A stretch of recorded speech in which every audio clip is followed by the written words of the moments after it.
la madrugada hasta la puesta del sol.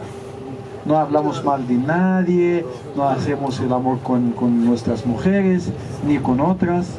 Y entonces, para 29 días, el día 30, si el mes es 30 días, entonces el día 31, si el mes es 29, entonces el día 30. Es una fiesta. Entonces los musulmanes tienen como dos fiestas principales, la fiesta del Ramadán y la otra fiesta, la fiesta del sacrificio, cuando los musulmanes tienen que sacrificar con un cordero. Ustedes ya saben cómo es la historia del cordero, ¿vale? De Abraham. Entonces tienen que sacrificar con este cordero. Esa es una fiesta 70 días después del mes de Ramadán. Esas son las dos fiestas principales. Un poco más adelante, señores, ya vamos a pasar por una obra artística a la derecha. Son pelotas de luz a la derecha.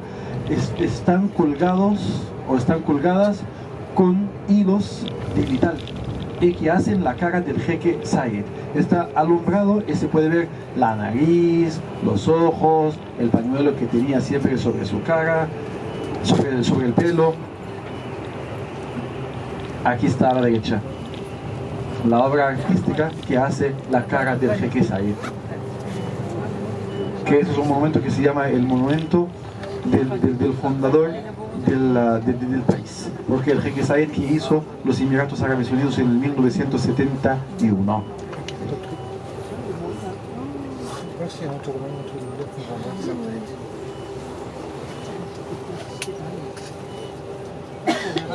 Cada 5 o 10 nacionalidades ya tienen una cultura diferente que el resto. Por eso ellos decidieron de hacer una cosa para todas las culturas. Por ejemplo, sea los parques, sea los jardines, sea las playas, ya son como 3 secciones. La primera sección o el primer tipo son playas públicas o jardines públicos o parques públicos. El segundo es una cosa para las familias, solo las familias que pueden ir ahí. ¿Vale? La tercera cosa son las mujeres, son para las mujeres, los jardines o las playas para las mujeres. ¿Por qué? Porque como sabemos que aquí en este mundo árabe, las mujeres no pueden enseñar nada del cuerpo a nadie, menos a las mujeres como ella. Por eso ellos han decidido de hacer lugares dedicados solo a las mujeres. Así cuando las mujeres quieren ir a nadar o a hacer spa, gimnasio, cualquier cosa, ya pueden hacerlo sin ningún problema y sin estar molestados por cualquier otra persona. Aquí a la derecha se puede ver el Parlamento con la cúpula azul que está a la derecha, y aquí todos los miembros del Parlamento que tenemos son elegidos por el pueblo mismo, pero no tienen la fuerza o el poder de obligar al gobernante a hacer cualquier cosa. Solo son consejeros para el gobernante. Ellos ya pueden consultar, pueden aconsejar, y al final la última opinión y la última palabra es siempre para el jeque. Aquí a la izquierda se puede ver la playa pública. Toda la luz que vemos aquí por la calle son para festejar el mes de Ramadán que tendremos en 2 días.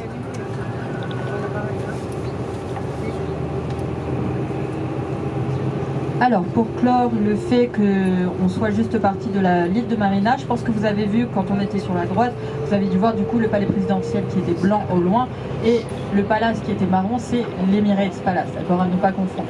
Aussi, au niveau du palais présidentiel, il n'y a personne qui habite à l'intérieur, c'est utilisé uniquement pour les visites gouvernementales, quand on reçoit du coup des figures gouvernementales. Aussi, on m'a souvent demandé comment ça se passe au niveau des présidents, premiers ministres, etc. Donc, il faut savoir qu'il y a le Conseil suprême fédéral qui est composé du coup des 7 chers qui gouvernent les 7 Émirats. C'est le Conseil suprême le plus puissant, d'accord? Et c'est aussi eux, du coup, qui votent qui va être le prochain président. Sauf que il y a un petit arrangement entre tous les Émirats. L'Émirat d'Abu Dhabi, comme je vous l'ai dit, c'est le plus puissant. La famille Al Nahyan, du coup les fils de Cheikh Zayed, seront toujours nommés président.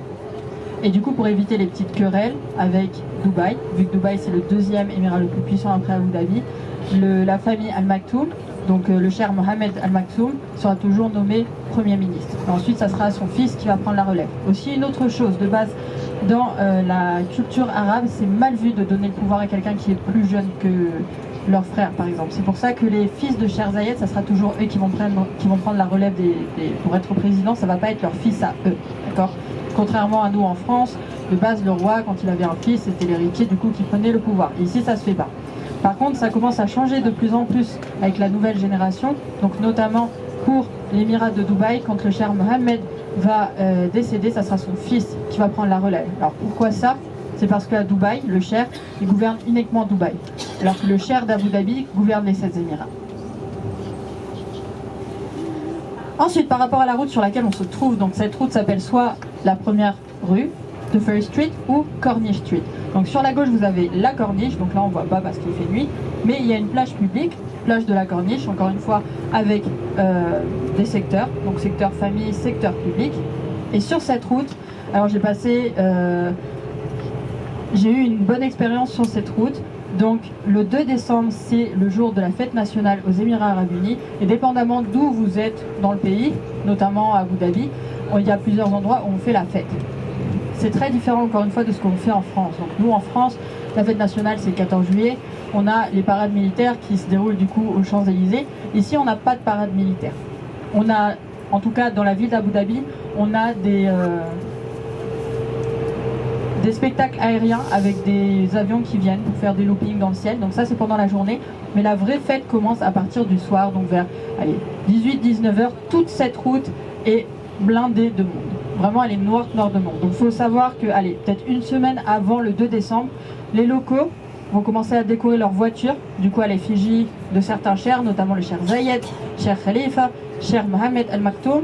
Là bientôt on va sûrement avoir le visage du cher Mohammed bin Zayed Al Nahyan, donc le nouveau président, celui qui a pris la relève depuis que son frère cher Khalifa est décédé l'année dernière en mai. Et aussi le drapeau.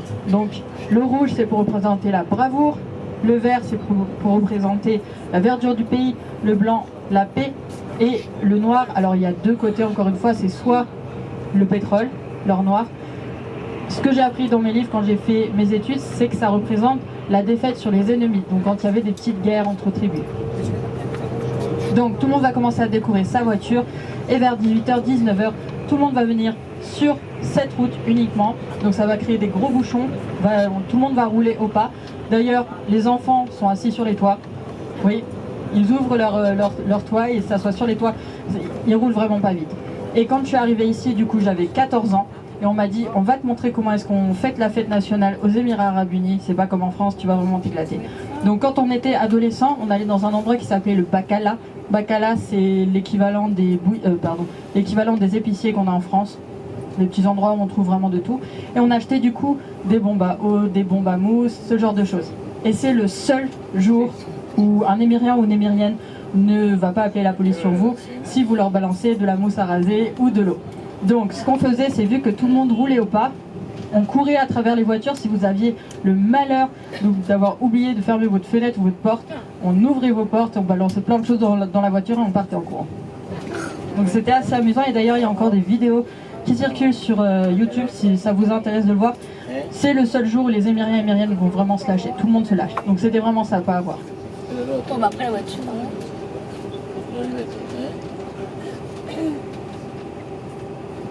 Ah, alors là je ne sais pas si vous allez le voir, mais sur le côté droit il y a une grande tour qui s'étend.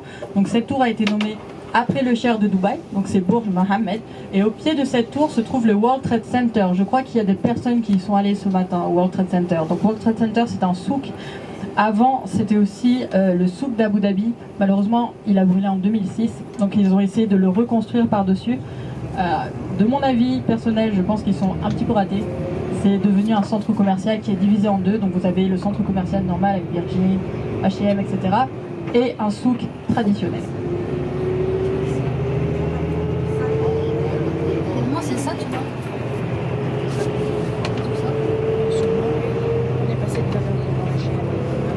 Donc aussi une question qu'on me pose par rapport au prix du pétrole. Donc comme vous le savez, on est dans on fait partie des 10 plus grandes ressources de pétrole au monde, en tout cas à Abu Dhabi. C'est estimé qu'on en a encore pour aller peut-être 200-300 ans de pétrole, mais après ça dépend. Comme vous voyez, on a beaucoup de voitures, on est obligé de l'utiliser. Ma mère m'a dit quand on est arrivé dans les premières années, 1 litre de pétrole c'était équivalent à 1 dirham. Donc 1 dirham c'était 20 centimes.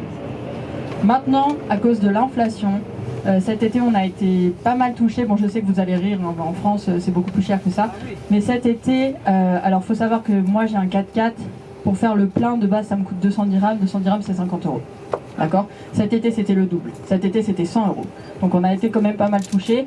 Et sachant que je conduis beaucoup, oui, ça m'a coûté pas mal d'argent. Et là, on est redescendu, on a environ 2 dirhams 62 le litre. Donc si on fait, il faut diviser par 4, ça fait 60-70 centimes. Donc ça va, ça reste faisable. Et aussi, oui, on a de plus en plus de voitures électriques. Donc notamment on en a beaucoup qui en ont acheté, donc notamment les Vespa. Non, c'est pas les Vespa, les Tesla, pardon. Oui, c'est ça, les Tesla. Vespa, c'est un petit scooter. Et on a de plus en plus d'endroits où on peut du coup remettre de l'électricité dans sa Tesla, dans les centres commerciaux, etc.